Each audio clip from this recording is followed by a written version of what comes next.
Eli lineaarimoottori on rikki. Käydäänpäs läpi vähän vaihtoehtoja sen korjaamiselle. Vaihtoehto numero 1, eli se köyhän miehen ratkaisu, olisi yrittää korjata tätä ratasta. Se tuskin tulee pitkällä aikavälillä kestävään, joten mielestäni se ei ole hyvä idea.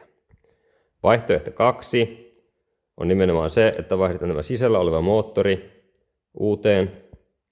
Se on kohtuuedukas, joten se ehkä olisi aika hyvä vaihtoehto.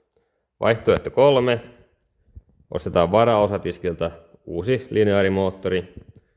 Nämä todennäköisesti ovat aika kalliita, joten en pidä sitä hyvänä vaihtoehtona. Vaihtoehto 4. Etsitään samanlainen lineaarimoottori, mutta halvempi. Se voisi olla hyvä vaihtoehto, mutta koska täällä on sijainnin tunnistus pulssianturin kautta, siinä tulee se ongelma, että pitäisi löytää samanlainen lineaarimoottori samanlaisella pulssituksella, joten se voi olla aika hankalaa. No, siitä päästäänkin vaihtoehtoon 5, eli ostetaan molemmat lineaarimoottorit uuteen, ihan mitä halutaan, ja tehdään uusi ohjainlaite levittimeen.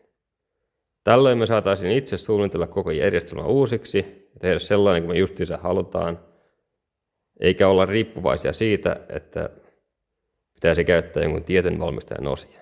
Siitä saisi myös hyvän pitkän videon, joten mitä mieltä? Laittakaa kommenttia, mikä olisi teidän mielestä paras vaihtoehto.